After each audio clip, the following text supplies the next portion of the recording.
Yeah, so it would be all. That's a really good example to pick that up. The first thing we would do in that scenario is start with why. So that is why by 14, 15, we start with that conversation and getting a parent and a player to get on their career playbook.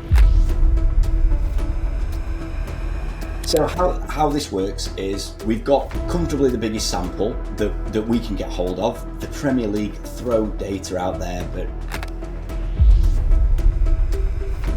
there's loads of little sound bites around 0.012 we're making. And parents looking at it thinking, but how the hell do I make sense of all this information that's coming at me? You know, Brexit's happening, so what does that mean for... Is to get a little bit outside your comfort zone, go on loan to that place that is 6 leagues below and play men's football.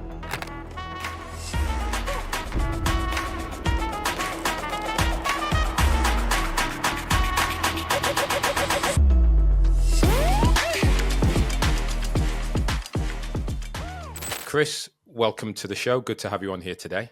Thanks for having me. Absolutely my pleasure indeed. And look, I'm actually interested because there's a few questions as we were sort of preparing to have you on the show. And one of the big elements of your work that it focuses on around sport is the possibility of great success, a necessary evil in player development. And I'm quite intrigued just to understand some of the research that you're doing as an advocate for player care in football. Yeah. And I think it's just great that you're on the show, because I think for those who listen and watch this, usually are either athletes in the throes of transition or are those in and around athlete well-being and education. So it's looking forward for you to educate me a little bit as we go through this. So apologies if I do ask a lot of questions. I'll say it's for a friend, but I'll keep going. No, as I guess a lot of people say, no stupid questions. The more questions, the better. That's what I would say to athletes, parents. If it's in there, you got to get it out. You got to get the question out. So yeah, I'm looking forward to it. Yeah. Oh, absolutely brilliant. Well, I'll definitely keep firing away. Now, for those who are definitely, watching and listening, they're going to be asking, great. So, what is an advocate of, player care, and what is the research? So I really want to delve into a bit of that as we go through the show. But can we start off with you giving us sort of your view or your, I'm going to say, infomercial on sort of who you are and what you do? Yeah, of course. So I'm Dr. Chris Platts, and I'm a career coach working in professional football. So I've got a PhD that examined the lives of 303 young players. And I'm also the author of the largest independent study into career trajectories. Now, what that means is I can now work with clubs, parents, young players, so that they can do 3 things. We work so that they can predict the future. We work so they can then plan for that future. And in doing that, the third thing is they reduce negative stresses that impact on life and also, of course, on performance. And the aim, the end goal of what I'm doing is to show people and make sure that through this journey in football, we can have young people who are thriving in the game and then in their wider lives as well. That is so interesting.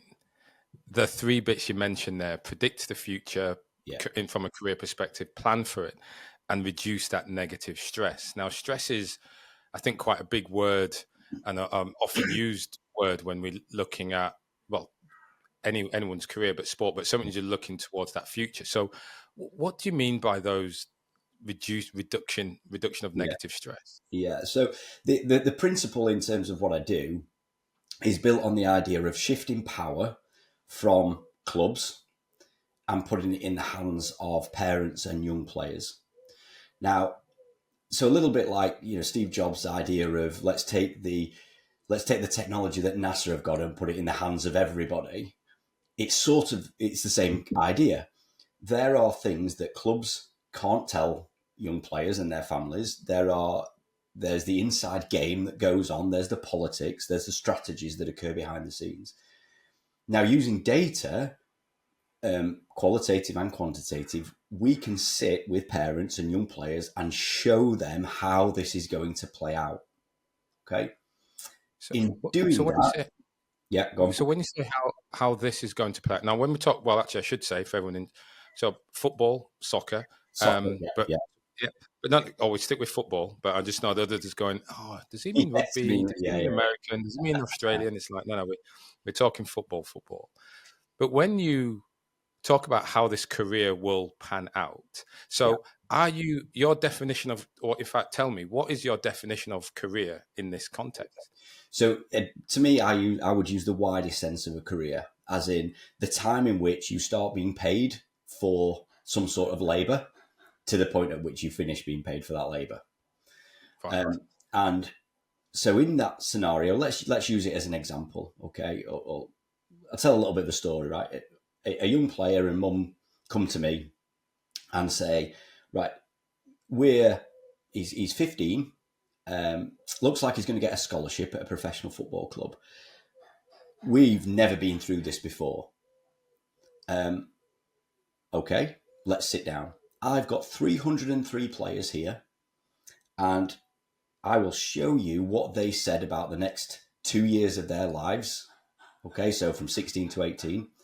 I will then show you what happened to those 303 players from the age of 18 up to the age of 28. And in doing that, we can look at all the scenarios as they play out along that 10-year, well, for this kid, it's going to be the next 13 years, right? And we can talk about them. And we're talking about them when you're 15. So everything from, so in the sample that I have some players who went and played in the Premier League, played for England, still playing for England. I have some who went to prison, right? So in all that, the strapline of Premier League to prison, and everything in between, all the moves they made, all the loans they made, those who struggled financially when they retired, I've noted that. And the power of the data is it isn't me sat at the other side of a screen or sat over a coffee preaching, saying, I think you should do this. It's me saying, look at the data. What do you think? And that's why I use the term career coach, because in a coaching sense, maybe not all coaches do this, but for me, coaches should do this. It's about helping players, let's say, whatever sport, American football, soccer, whatever it might be. You can't play the game for everybody. So coaching is about building scenarios so that they start to figure out this game for themselves, right? Yeah. And that's what I do. I will sit down and I will build a scenario based on the characteristics of this child. So let's say this child is going to a Category 1 academy, right? Okay. Yeah. They're at a, whatever it might be, an Arsenal or what.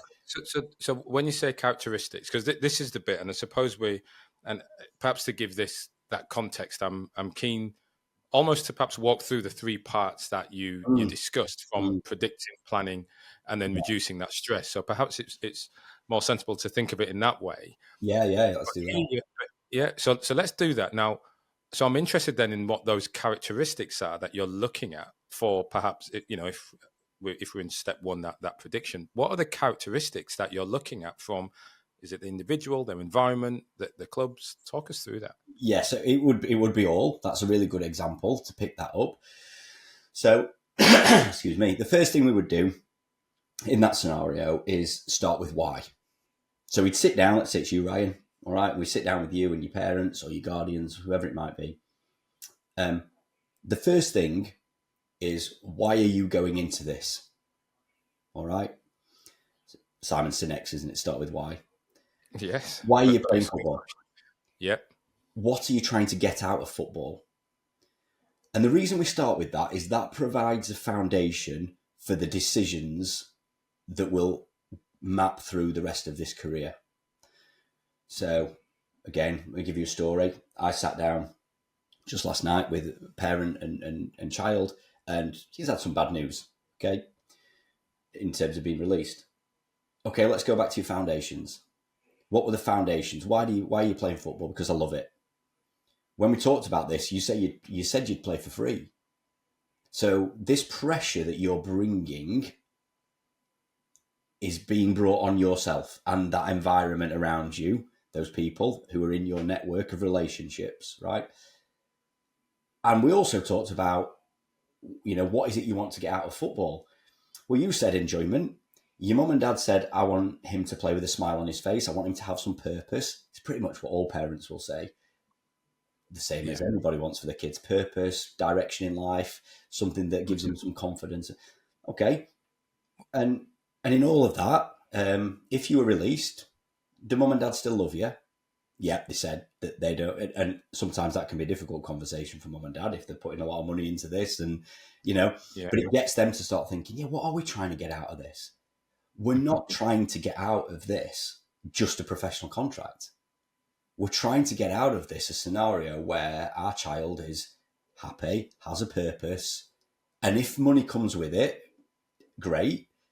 But this first thing that we would be doing would me saying, if Ryan gets released or he goes all the way to 21 and then turns around to you and says, I don't want to do this anymore. Yeah. Are you still going to love him? Of course we will. Okay. Have you ever said that to him? Well, he knows that. No, say it.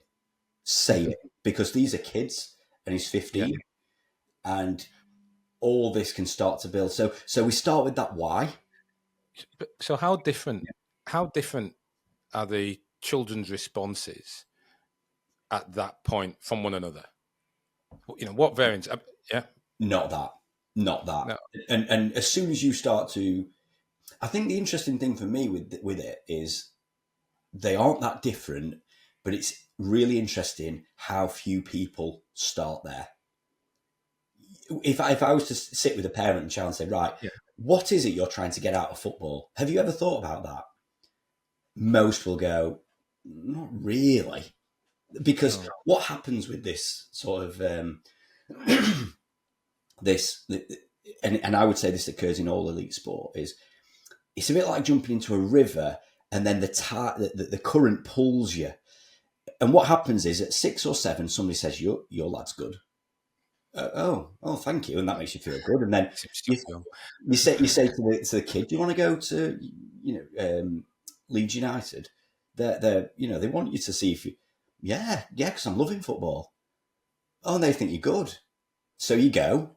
Now, never at that point do you stop and think, we're taking our child into a business here and we're giving this kid to a business, and that business that's called Leeds United is going to want to try and make money from my kid. Most people don't think that. Why would you? No. Kid's 6. So you go there, and then it's like, they are good. And then, again, most kids, if you ask them at 5 or 6, won't say, if you ask them why you're playing football, most won't say, because I want to be a professional footballer. Okay, some will, but even those who do have no true comprehension of what an actual professional footballer is. That's right. Yeah, they won't know it, but they may say it, but it is probably, again, I think as we go into this, because they're enjoying playing football and their favourite player looks great up there. It's the feeling, isn't it? It's the hairs on the back of the neck stand up. It's the feel of the ball when you first pick it up. It's the smell of it. It's all the senses. It's everything.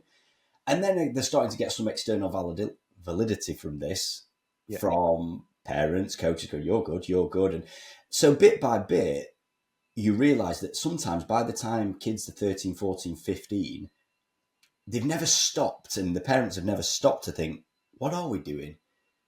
Because it's been like jumping into a river and it's sort of just pulled you. And then things start to get in the river. This is why I use the river as a metaphor. At 14, 15, 16, things start to get a bit more choppy. There's a few more rocks in the river that you've got to try and get round because deselection starts happening and it becomes more competitive, and parents start to become a bit more aware of environments which are much more strict. Perhaps coaches are a bit more forceful in their messaging and shout a bit more, but it's like, this is academy football. So we are like high performance environments are we now, and they're being told it's high performance, even though we might debate about that. But so that is why by 14, 15, we start with that conversation and getting a parent and a player to get on their career playbook, because that's what I developed with them. Right, what are we trying to achieve? And then when you show them what the clubs are trying to achieve, you realise one of the fundamental problems with player care in football clubs is that what the club is wanting and what the player is wanting are two different things. Very much so. Yeah, Very much so.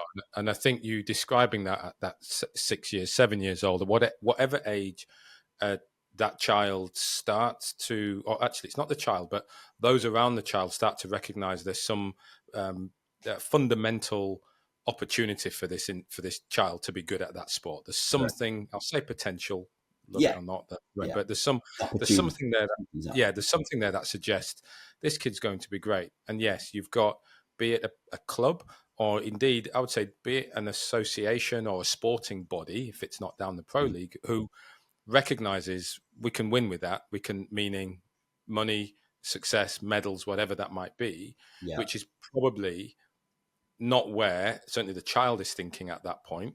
yeah, Not in real terms, and perhaps something like you say, the parent hasn't written down or hasn't really looked at and said, "Hey, do we have the same motivations here?" yeah. And it's why you've got to. The flip side of that, another good, for people who are listening, if you are a parent, flip it round and ask yourself the question: when they scout my child, do they look and think that's somebody we could turn into a really good citizen?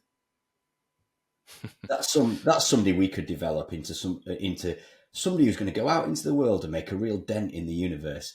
No, they go, that's somebody who we can turn into something that is an asset for our organization, business, body, whatever it might be. Mm-hmm. Now, when you, and it sounds sort of, oh, that's a bit looking down on it. It's not. It's just a realistic starting point that you must have. Otherwise, all the things that we're going to talk about in terms of the next steps, the decisions you're going to make, are fundamentally you're clouded. You're not clear in your thinking about what you are doing, because you're the only person that's on your child's team. Really, when it comes down to it. You make me think. There's another lady. We'll have to get you together after this. Sky Eddie. She joined the show a while back. Yeah. Yeah. So she was on. Met her when she was over. It was great actually. Catch up with her when she was in Sydney. But from soccer parenting and what you've emphasised just in this first question of why are you playing football? What you're looking to get? How do you want football to serve you? What do you want for your child?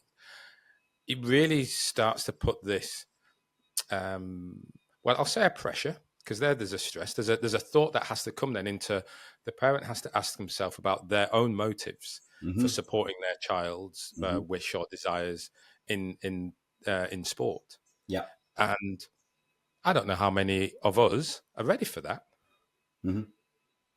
It's difficult. I mean, the other I would say with this, and I have met parents who have got in touch with me because the stress that is putting on the family makeup of our mum and dad haven't had this conversation because, and often it's not the parents' fault because life is busy, hectic.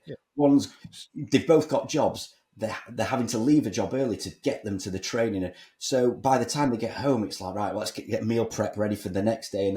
And all of a sudden, 3 years have passed. And there's never been the point, because life is just hectic, where when the kids have maybe gone to bed, they've sat down and gone, right, hang on. They are using our child. And I know that sounds horrible, but let's just be really blunt about it. They are using our child for their ends. So what are we using this process for our child's ends? Like what's the goal for him? Because, and that's why I want them to be in a place going, right, hang on. When we sat down with Chris, we said that our ends for our kid were purpose in life, smile on his face, built confidence that he's built up. Have we got that? Mm-hmm. Yeah. And to me, that's where I think the value in doing what I'm doing is getting parents to have some space away from a club to open that conversation. Yeah. I think it's brilliant. I mean, I'm all in on this, and it is fascinating because some of the work and question I'm going to ask you is how different are the parent responses? So I understand the child, but the parent. But let me tell you one of the bits that's really fascinating. So a lot of the work I do at one of the rugby league clubs here in Australia. So at the Rabbitohs, come in, we'll often see some of the young players coming in who are, I say, looking for that scholarship equivalent, but looking to get on the development, the squad. Yeah. And I'll often sit with the parents and I'll chat to them at, 17, 18. And, my role as that career coach there is to speak to them and actually say, so, well, what do you want? What are you looking for? What are you doing outside of the game? How are you thinking of yourself as this whole person? And it's interesting if I were to turn and say to those parents, well, that's great for them. What are you looking to get out of it? How do you want to support that? But that's the question that you're asking them. And I actually think that question would be responded to very differently by the parents, based on socioeconomic, cultural heritage backgrounds. So I'm curious, as you asked that question, what sort of differences do you get from parents? I think you'd be surprised that there's more similarity than difference. I really do. And there's been the odd parent who's kind of flippantly said, Range Rover. And I've thought, was that a flippant comment? Or is that, and I'll push back going, do you mean that? Come on, cards on the table. Is this something? But most people understand when they're bringing up a child that it is purpose, happiness, contentment, relationships. And ironically, this aligns with the research. If you go into read just what do parenting research, what do kids need? All right. As a new dad, I listen to some parenting podcasts and things, and some of the parenting podcasts have strayed into sport. So great. But it's the same sort of stuff. When you think about what do I want for my kids, I want them to have purpose. I want them to have good relationships. So that means friends, and whether that becomes a relationship, romantic relationship. I want them to have a job where they can pay the bills. I want them to have a roof over their head, direction in life, and an idea that they know who they are, and whatever happens, I want them to have a belief that they're a good person. They can go on and make some sort of impact and influence people. Most parents will say those things. They will say, when I'm happiest is when my kid has a smile on his face, and ironically, that's also when he plays the best.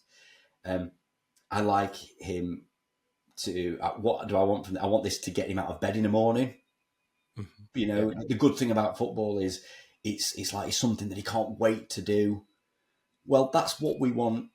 Wouldn't it be great if we had a job where that's what my kids grow up and they go, "Oh, Dad, I want to be a bus driver." Well, that's great. If that gets you out of bed in the morning, going, "I love driving the bus around," you knock yourself out. That's fine for me. So most people, when they're really pressed to think about it, Yes, get to that point.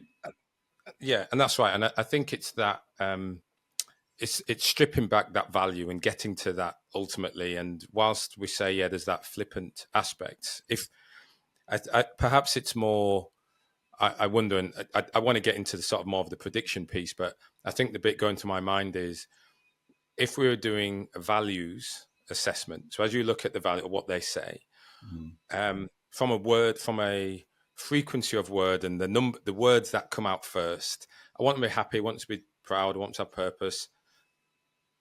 Then I'm wondering what's next after the top three. What comes and where does but how does that ranking shift as they go through that career? And perhaps as we go through that stress, where does that change based on what's next? For them. Yes. So perhaps to conclude this, happiness comfortably comes out on top. Comfortably comes out on top. If you do, I've done it via post-it notes and then word clouds. I've done it via anonymous filling on your phone. That happiness comfortably comes out on top. comfortably comes out on top. But the point of doing what we're doing at the point we're doing it, so the point of sitting down saying, what are you trying to get out of this and why at the start, is because when you're 18 and you've got to make a call, you need to return to those foundations.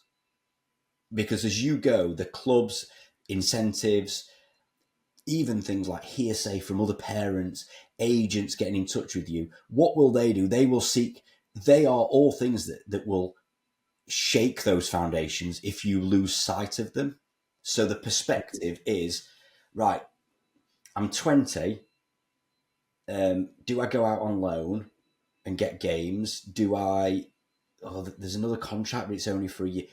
Go back to these foundations. What is it? Go back to that. What are you trying to get out of football? You're still there. Because the stories of those players who didn't do that, who moved for money, who moved because they were promised all these things and thought that, well, the club says this, so why would they lie? And I mean, we could write 3 books on examples of where that's gone wrong, because it was players who didn't remain true to foundations of, okay, through all of this. And I've done it, and again, it aligns with other literature and research on jobs. People who've walked away from big corporate jobs because they've gone, I've lost who I am here. Like I'm doing this for a different reason. And that's why we need to do that. The tricky part with elite sport is, of course, that this happens much earlier in the process than it probably does in other industries. Yes, yeah, that's right. And like you say, it's always good, because I think by the time an intervention comes or someone's transition out of career, you're trying to go back to this point. Correct. Where we say, sit back, close your eyes. When you were 15, when you were 14, when you really started to recognize you had talent, what did you want to get out of it? And so it's great that you're capturing it at this moment. And so moving us through then this bit, you talk about predicting the future. Now, I'm thinking all sorts of things here, but I'm like, tell me, what do you mean by prediction, and what is this future? Because we might be stopping recording, about to make billions here. And that's it. So how this works is, we've got comfortably the biggest sample that we can get hold of. The Premier League throw data out there, but getting hold of what that data is, I've not been able to do it, and I've not seen anybody else who's been able to do it. So we've got a really big sample of players, and we've got 10 years. We can then plug you into that data. So let's say, again, category 1. Let's take all the players who were at a Premier League club, right, when they were 16 to 18, because that's the group that you're in. What are the different ways in which the 10 years played out for that group of people? By doing that, and it isn't then saying, we're just going to look at, well, look at that person. That person's still in the game at 10 and they're still on, I've looked online and they're on 60 grand a week. Okay, that's one of 27 different scenarios that we need to be talking about right here, right now. Okay, and that includes the one that you really perhaps don't want to talk about, which is, you've got a contract at 18, you got nothing then at, let's say you got a 2-year contract at 18, you got nothing the year after, 2 years after, and then you went straight into semi-professional football, hated it, and 5 years later you were completely out of the game. Okay?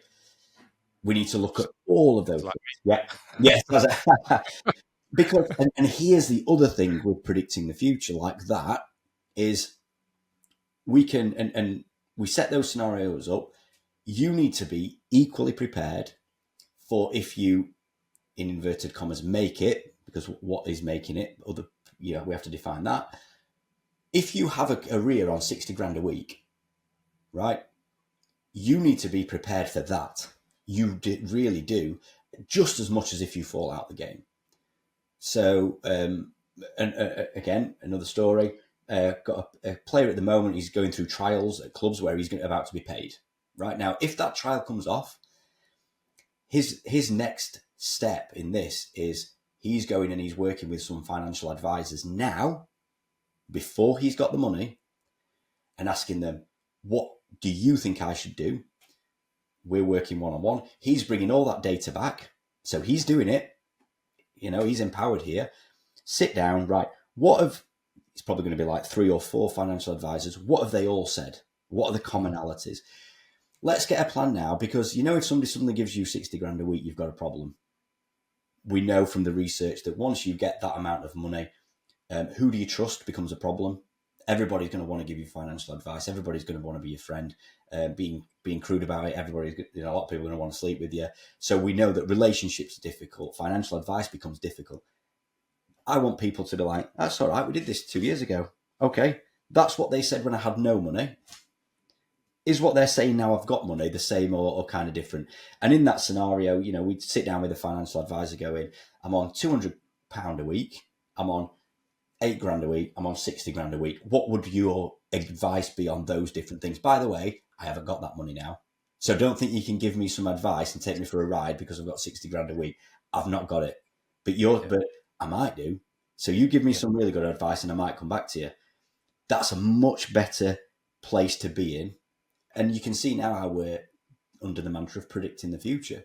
We're working through all these scenarios so that nothing comes up as a surprise. Yeah. And in doing that, the engagement to think, what you're doing, actually, let me put it a different way. You're telling someone your dream's not going to work. So I'm going to give you some other scenarios. Who are you to tell me that my dream's not going to work? I don't want to do that. I just want to focus on being the best I can be. Yeah, I'm glad you brought that up, because I would never do that. That is why we plan for if you get 60 grand a week. So I would look into, the statistic of 0.012% is flawed in so many ways. And I keep seeing that. So I throw this back saying, we have to define what making it is. But let's say your dream, you came to me going, look, Chris, I'm going to do it. I'm going to make it. I'm going to get 60 grand a week. I'm going to play for whoever your favourite team is. Don't know. Right? Okay. Who am I to sit here? By the way, I've never seen you play. So who am I to sit here and say, that's just not going to happen? All right. But what I will show you is, because in my data, there are people who are doing that. And who am I to say that you're not going to be that person in the data? I'm not. And in some respects, if there's a frustration I have with things I see on social media and people working in this, it's that we try hammering home to kids, 1%, only 1% make it. 99% of you lot aren't going to be here.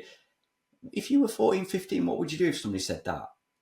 You'd say, and by the way, because we're no different, we say to people, don't drink, don't do that because that's bad for your health, exercise 5 times a week, and the majority of people in society will go, I know, I kind of, but I don't really enjoy that, so I don't do that. And then, by the way, if I have a stroke, then I change my diet and my exercise regimes, right, when it happens. So let's not go about pretending somehow that people who are involved in football are any different to the rest of the population, right? No, that is how we all react. Yeah. So I would never sit here going, no, this isn't going to happen. So I say, this is all plan A.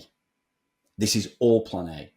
And I'm here for you to talk as much about if you go on and win a World Cup, okay? Because, by the way, if I work with you and you go and win a World Cup, then I probably will be in the money. if you turn around and go, Chris Platts was great because years ago he helped me and now I've won a World Cup. Yeah. I'll be able to retire. We'll be in. So I'm never going to talk to you about that. But what I am saying is, if we talk about it all now, you are more present in your career. That's where the reduction in stress comes from. And I'll give you an example of that. We know from the data that when you sign a contract at 18, in the next 5 years, you're likely to be moving 5 times. So on average, in the first 5 years of a professional contract, from 303 players, there were 5 moves in the first 5 years. 5. Two of those were loan deals. You're here for 6 months. You're there for a season. There are very few other industries. We might talk about the military, probably the arts, dancers, okay, that align with that. Mm-hmm. But if we're talking about that when you're 15, 16 with your parents, we're able to put a plan in place. We're able to talk about the finances of it so that when those deals happen, not if, when those moves come, you've got a plan. You've already spoke about it. It's not a surprise to you. And you're able to actually embrace those moves for what they are, which is a chance for you to go and show the world that you're good. You're not thinking, I'm missing my kid. I didn't really think this through, so now I'm gonna have to just go into like a hotel room for the first couple of weeks, and then I'll sort out some other accommodation. We've spoken about all of this. We've looked at the struggles that people have when they're on loan deals, and now you're in a place where you're able to say, for the 6 months, when I get on that green piece of grass, here I am. Yeah, I'm able to be Ryan. I'm able to show the world that I'm a good footballer because all the other things off the pitch is planned. Yeah. We've talked about it. I'm so much more calm because I'm not there thinking, unless I get this, where's the next bit of money coming from? Unless I do this, if I don't perform now, I need to get on this pitch and this needs to be the best game I've ever played. If you're in that mind space as a footballer, you're in trouble. You need to be on there going, this is a relationship between me, the ball, this pitch, these players. Go and be who I am. That's where you need to be. And by taking the pressure from all of those other career life things, that's where you're in a better place. I mean, I like it because the concept, you've got a plan, and recognizing that the plan can change is actually part of it. It's like, I've got a plan and I'm prepared for it to change. And there are certain things that I've got a scenario for. Yeah. And when you talk about that reduction in negative stress, I mean, for me, I use it as this recognizing you're more than a player, or more, if you've got something outside of the sport or the game, means that you can be competitive and give it your all, but you're not reckless. Recklessness, and for me in this instance, comes when it's like, I have to win this tackle. I have to win this, otherwise it's all over. And what do? You stretch too far, you get injured, you are reckless, you'll take someone out, you'll make it worse. But what you're doing is actually, as you say, by reducing that negative stress, you're actually saying to them, hey, go in hard for this tackle. You've got options. Don't be a fool, because you'll get them later. And the amount of professional players I've spoken to who've gone, I wish I had this when I was like 15, when I was 18, 19.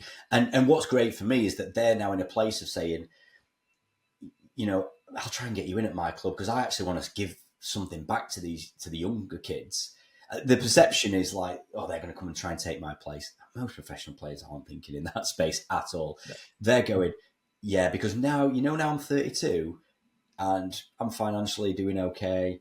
And I'm doing I'm perhaps doing a master's on the side. I am now playing probably better than ever because I'm just freer. And I'm in a place of going, if I'd known this when I was 19, when I did step on the pitch thinking, right, okay, Chris, today you have got to be like, this has got to be the best thing. And then you mistrap the first ball, and it's like, now it can't be the best thing ever. So that's the end of this game. Okay, we all know that that's the scenario. So this is about us getting to a place of them being more present, them understanding what their relationship to football is. So in all of this, but football is a job for me. Yes, it's part of my identity, but it doesn't overrule me. I know that this club is a business. I know that those fans will turn on me or whatever. So this is about me and my relationship with this thing. And now that gets more philosophical. So kids have to be a bit older before we get to that stage, right? But what you've spoken about here, the essence for me, the essence that I'm taking away from this is getting the player and their loved ones early, sitting down with them, recognizing, because of the research they've got, the wealth of information that you have supports by saying, right, let's describe your scenario, let's talk their story, get their characteristics. And that prediction isn't necessarily predicting their future, but what you're doing is predicting the outcomes. Here are some outcomes from my research from people who've been in your position. Yeah. This is where they've gone to. Correct. And that planning piece is saying, right, well, it's like we do for training, or scenario planning. It's like, so here's what we could do here. Go and do the research. Here's what we could do there. And that, because they've got this plan, this comfort on, actually, I think I know where I may end up or what might happen, but I feel prepared for it. I feel prepared to move 5 times. I've Yeah. already got my bag packed because I'm ready for that. And these are things that's the essence of what your research has. You've found, but then you've also been able to do. Yeah.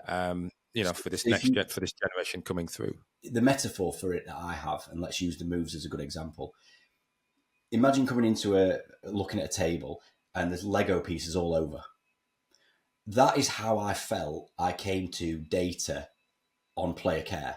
There's loads of little sound bites around 0.012 will make it. And parents looking at it thinking, but how the hell do I make sense of all this information that's coming at me? There's Brexit's happened. So what does that mean for movement of, and all these, and it's just little bits here and there. So the program of work that I do is I will help you put those Lego pieces together. I won't put those Lego pieces together and go, there you go, Ryan, it's a car, right? I will say, I'll put scenarios together. I'll be that little manual that you get with a Lego set, and you're going to do it bit by bit.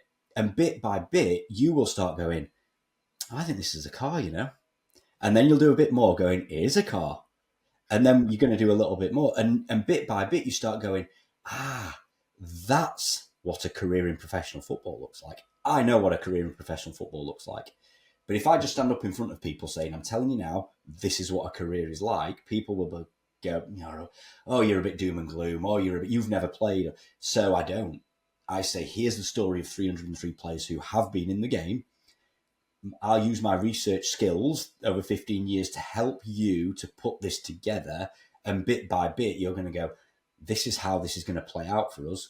And if we, okay, so 60% of former Premier League players end up in financial difficulties after retirement. Right. So now we know that. And because the parents or players have come to that themselves, they go, yeah, let's start thinking about financial planning. Let's not get caught in that won't be us. And then you're showing them what people have said in the game around mistrust and dodgy advice and then eventually they start going, yeah, I'm on board with this. Let's do this financial stuff now. That's a really good plan. So that's the metaphor for it. Mm-hmm. So Chris, help me understand why. Where did this come from? Why did you begin that study of 303 players? Yeah. What's that motivation? So that was a PhD. I mean, I did a sport and exercise science undergraduate, and nothing lit me up on that until two things occurred. I discovered this thing called sociology, which I'd never come across before. And it started answering some of the things that were going through my head, like structural inequalities in class and race and ethnicity and gender and these things. And it explained participation in sport. And I was like, hang on, I've been thinking this. Like, I've played field hockey all my life and thought, why in England, when we've got a sport that's loved by people in Asia and we've got high Asian populations, do we not get more, these sorts of things? And I'm going, this is the answer. Here we go. So that started. And the second thing I would say is then the people who lectured me in that. Okay. So, I think they're all now professors, Professor Dan Blois, Professor Andy Smith, Professor Ken Green. I hope she's a professor, Katie Liston. Anyway, she should be. Right. So all these people who then really got hold of me and I think thought, this kid's got a bit of something. And I went on to do a master's in it. And I got a 2-2 at undergraduate because I was a late bloomer really. But when I got to master's, I flew and I got a distinction. And I was really good at it. And not only really good at it, but loved it. So I ended up on a PhD, which looked at, we have this education and welfare provision, and it's written down. It wasn't the EPPP then. But but nobody's looked at what the players actually experience as part of this. So you came, as you got into the PhD, that you started to look towards football. Yes. As this thing. And this was before the which is the English elite player performance plan. Sorry, yeah, Yep. use acronyms. So before that, we'd had kind of the blueprint for football, which came about in the 90s, and it was a bit of a let's look at the French model. Howard Wilkinson designed this, and Good Lord. yeah, and I think I'm a Leeds boy, so yeah, that's it. So there sorry. you go.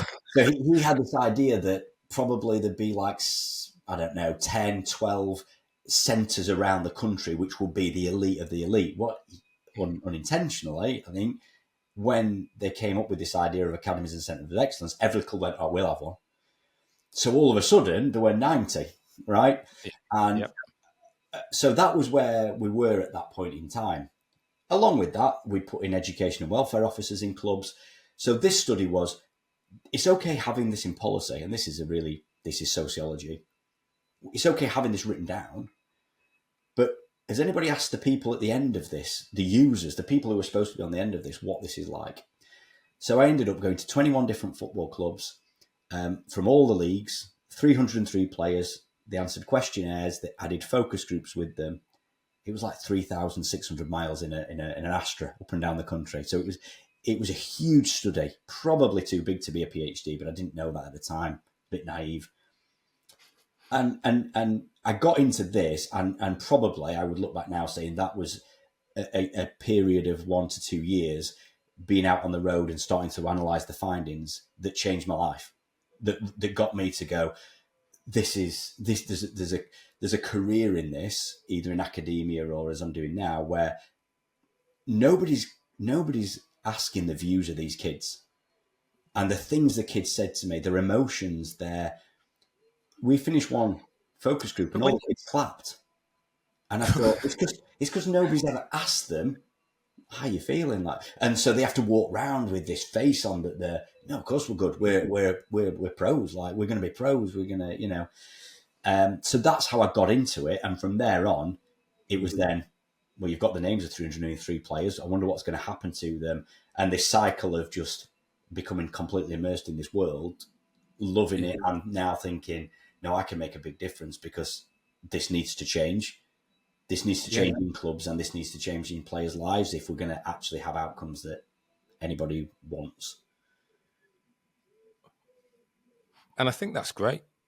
And I've been, it's funny as we're coming together to talk. It was super fascinating because I've always wondered, and you've started to answer the question of what happens to players from 15 to 50, right? Yeah. And you've begun that process, and I think it's wonderful because different studies start at different points. We can go in the US and we can look where they've spoken or looked at all executives and recognize a high proportion of them play Division 1 at college or played some level of, or did something elite in some way sporting wise. And I've always wondered, we need to capture it. There was a study that we had back in England years ago, showing the boy at 7, the man at 70, and it sort of tracked them through life. And you started to do the same thing here in the, certainly from a football perspective, and bringing that through. And it's mostly boys, is it at this stage, or boys? All males at the moment. So the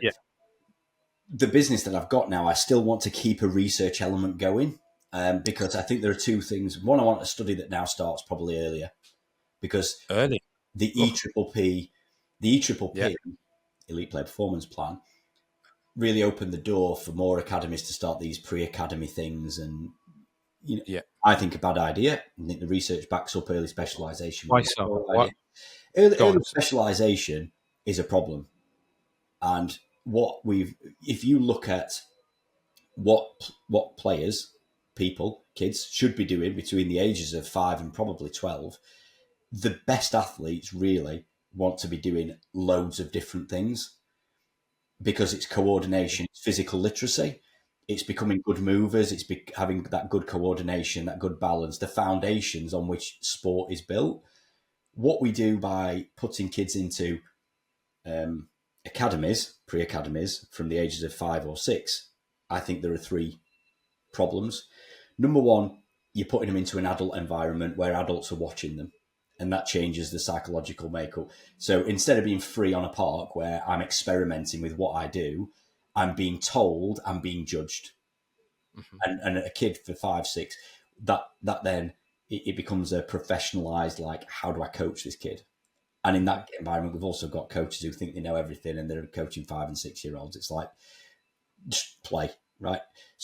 Number 2, by just focusing on one sport, we narrow down their overall physical development in terms of jumping, balancing, and all these things that which we could be getting from them playing paddle, tennis, basketball, going ice skating, all these other different things. So that's what. And the third thing is, by bringing them in earlier, we increase the chances of burnout. That, and not just in sort of what we might think of, oh, I'm exhausted, but getting to an age where they go, I'm bored of this. Like, it's boring. I don't want to do this anymore. And the longer you can keep fun, because we talked about this at the start, enjoyment's the number one thing. The longer you can keep fun towards the top of what they are doing, the more that they will play, experiment, and these things. So I would like a study which starts earlier. And the reason for that is I get a lot of people getting in touch with me now saying, and it was another podcast I was on actually, all the England team, they all started in academies at 5 and 6. So surely we should be having kids in an academy from 5 and 6, because that proves to me that that's where they get. Now, from a research perspective, that's a non-starter, because what we haven't tracked from 5, 6 is what was the dropout rate. We haven't tracked burnout. And we don't have any record of all the good talent that we might have lost because we moved to 5. Yeah. And people will say, oh, look at Jude Bellingham, start at 5. Well, if you ask anybody in the country, all right, give me the best talents in each generation, they will go, Paul Scholes didn't go into an academy till he was like 13, I don't think. Paul Gascoigne, was he in an academy at 5, or was he out on the park playing, experimenting, designing his own thing? And so for me, there's now a gap for a study which starts to track some of this from an early age. And the hypothesis is that actually, yes, they'll be good from the EBBB, but we also need to be starting talking about some of the negative of this over professionalization. It sounds like your hypothesis is the England national team. In fact, I'll say any. We'll use England in this example. The England national team are not the. Yeah, I'll put it in this way. Our current England national team is not the best England national team that it could have been for their age, because the better players all burnt out. That will be a hypothesis. Yes. I mean, that's I would just say that's probably one dimension. So the other things that I would add in there, which I would like in this study, is parental earnings. So I think clubs and their academies are still pretty poor at outreach to those of low socioeconomic groups and those who are probably open to multiple levels of deprivation. So they are. So what do you mean by that? So let's say not only are they from low income households, but they're one parent households, or they're low income and from a minoritized ethnic group. So where there's an intersection of two things that we know structurally means things are more difficult in society. Okay, and again, that maps them to all employment. Yeah, and so from a sporting context here, what you're saying from a parental, well, actually, I may put it a different way then. I'll use the rags to riches, but I'll use that as I think a phraseology. Yeah. How likely is that? I mean, how likely is parental income to what extent is parental income a predictor of becoming of making it? Yeah. So I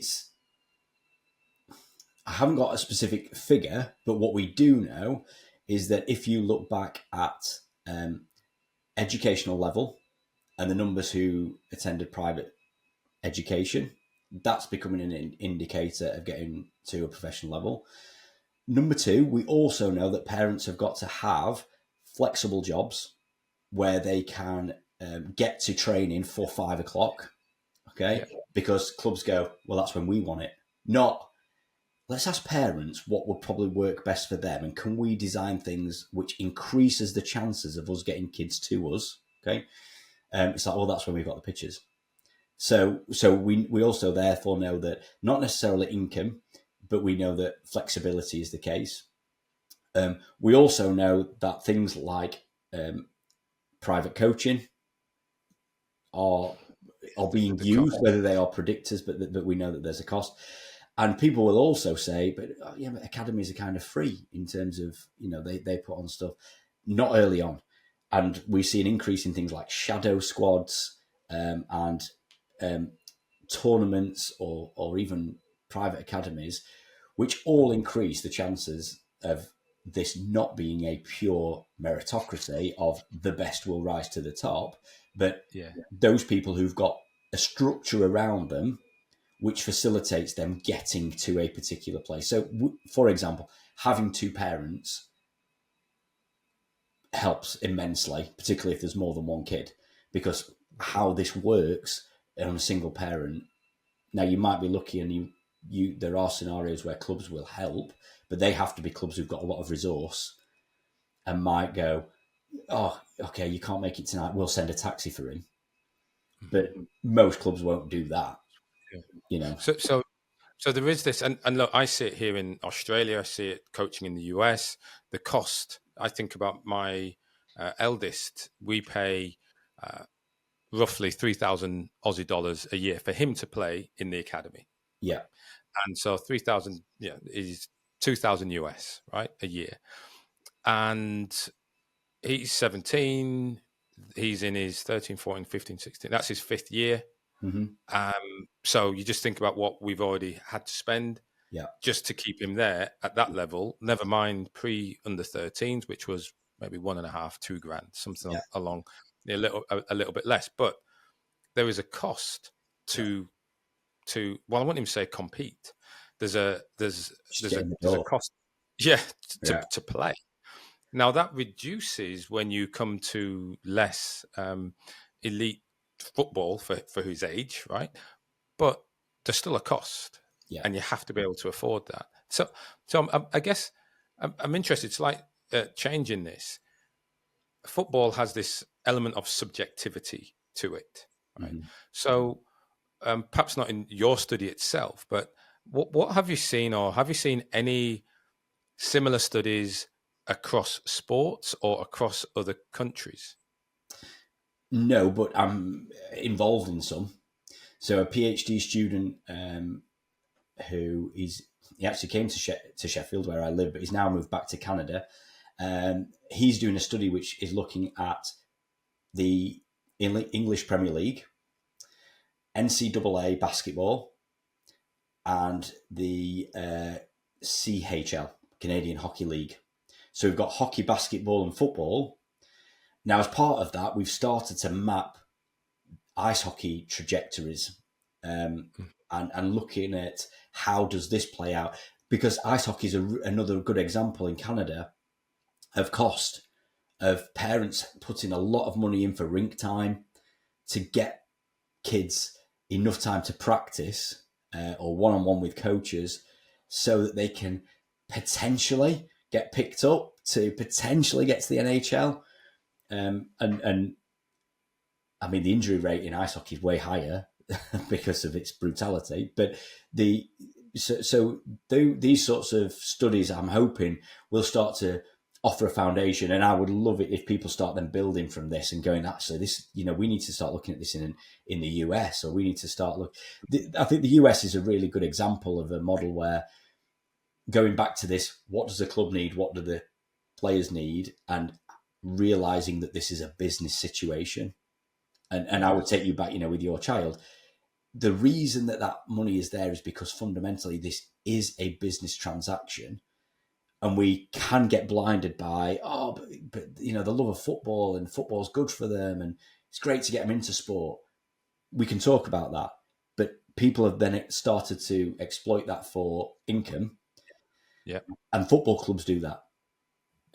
Football clubs, obviously, I'm talking about England, but most places around the world, football clubs fundamentally need to do two things. They need to win football matches, and they need to generate income. so that they can survive. And fans don't care about anything else, you know. That's I know yeah. we're bottom of the league, but we really do look after our youth players. It's like, well, nobody's ever said that. Said that nobody ever. So there is a pressure, and I've seen a couple of in England. I've seen a couple of academy managers. Their roles have changed to business development manager, academy business manager, which is giving an insight into what this is about. So, so given this world that you described, this well,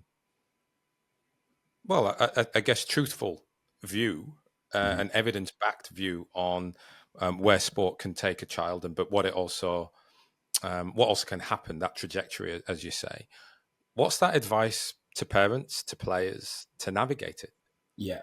So I go with the ease. So engage.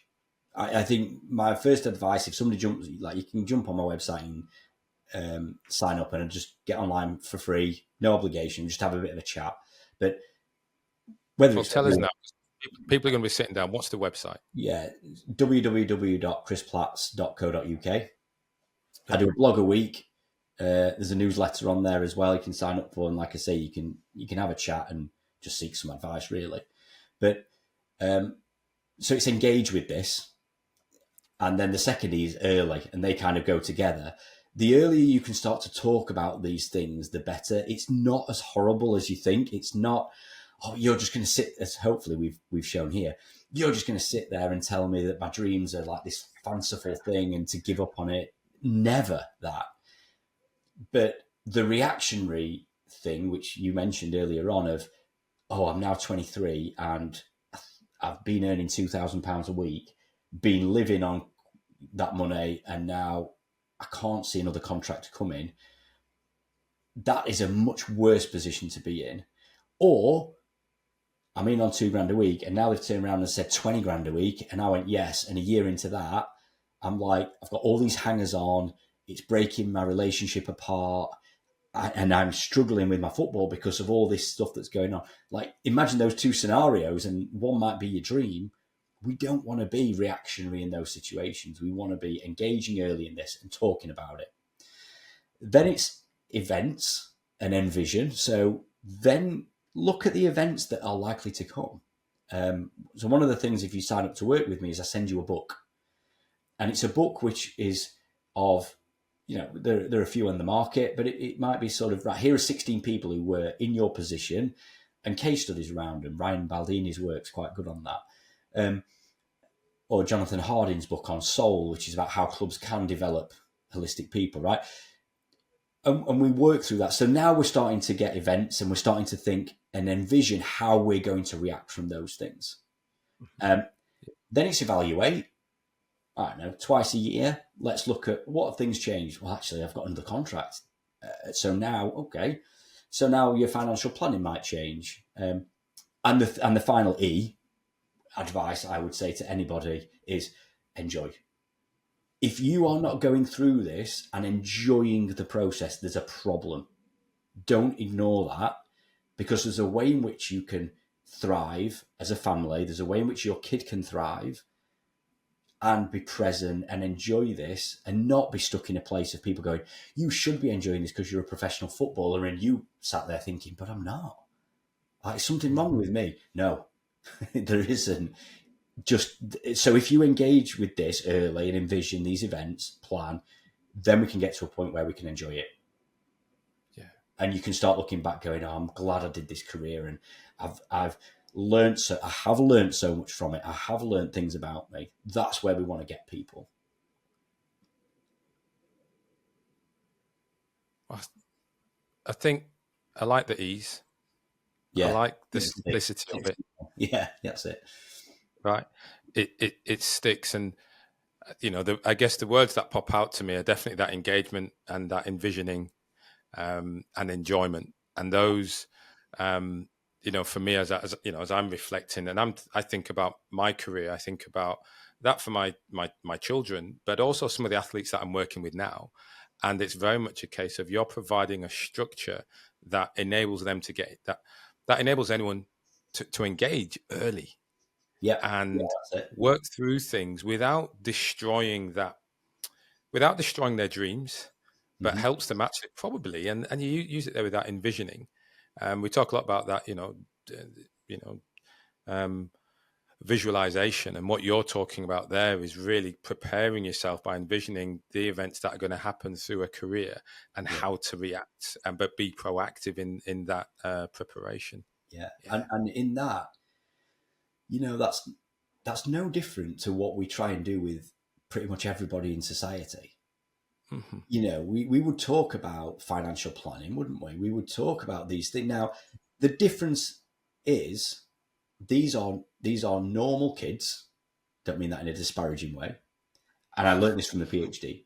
These are normal lads, normal kids. They're just in an extraordinary situation. So what we are doing with them here isn't anything different to what I will do with my kids. All right, with my kids, if they're not in sport or elite sport, it might happen at 18 to 25, where we might talk about careers, financial planning. Yes, you might get made redundant from a job. So what else are you going to do? What about geographical locations? It's just that with sport, because it is more of an early specialization area and careers occur earlier, we're making judgments at 16, 18. We have to have those conversations a little bit earlier. So we're not talking about this being some sort of rocket science situation, but we are talking now about this is data. And importantly for me, we do this outside of the club environment. Mm. So you can be brutally honest and never sit in a club thinking, but what if I'll say this? Is everyone going to turn around and go when I ask that question in a group setting? Well, it doesn't matter, does it? It doesn't, because I don't even ask what club you're at. If you just tell me what level your club's at, actually, I don't need any other information.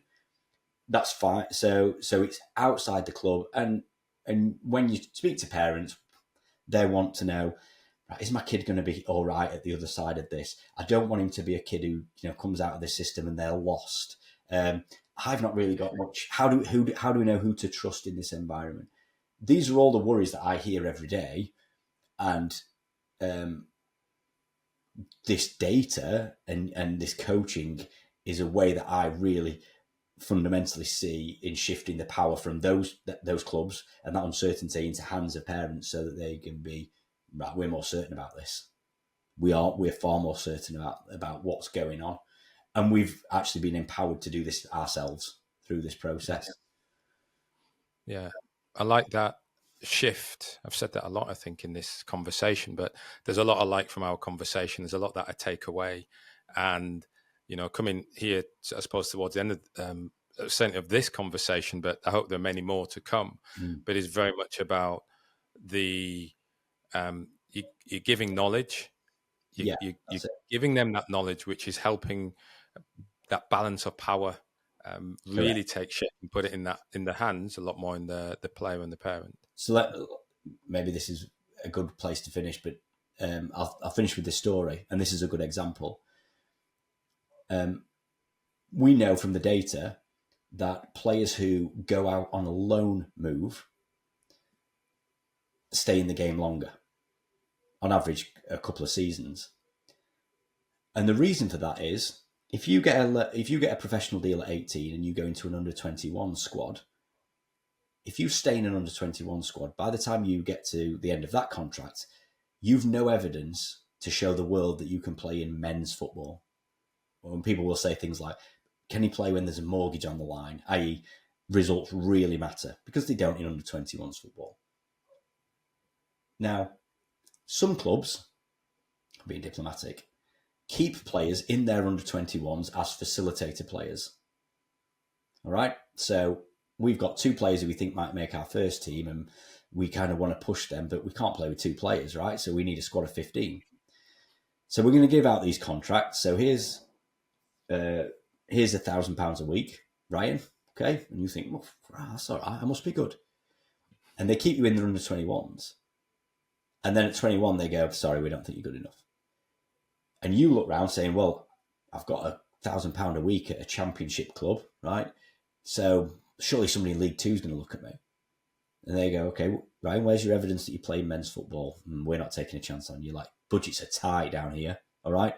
So the next thing you're getting is £200 a week offer, 7 leagues below, and you start going, what? But I've played at this. No, you haven't. You've played under 21s. And you didn't do any financial planning, and £200 a week now is like, I'm actually going to have to get another job alongside that, am I maybe? Or we can say at 15, if you get in the under 21s and you're not training with the first team after your first season, we need to be talking about where you're going on loan. And by the way, we've talked about that because there's supposed to be 5 moves in the first 5 years. Don't become a facilitator player at that club. You're telling me that one of your, you wanted a purpose, you wanted a wage from this. Well, the way is to get a little bit outside your comfort zone, go on loan to that place that is 6 leagues below and play men's football. But we're going there with a positive attitude of, that this is the way that you try and make your dream. And I see it time and time again, and I hear it from clubs, and I see clubs are great. Oh, so-and-so signed a pro deal with us. And then I see them for the next 3 years, and they sit in the under 21s. Yeah. So that's just a story to show you the difference between somebody who would go, brilliant, I've got £2,000 a week at a club, I must be good, versus, hang on, Chris told me about this. So now that £2,000 a week, what are we going to invest? What am I going to save? What am I going to spend from that? Because what if that's my highest earning point? And by the way, I know in a year's time, I need to be in a place to be going on loan. So parents, get on the phone, start making a spreadsheet. Where do you want to go on loan? Who are the recruitment people? Get in touch with them now. We've got a year.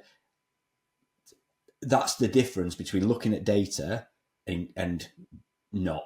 And just letting the clubs have the power and do what they want with you and hope, and hope is not a strategy, is it? That's right.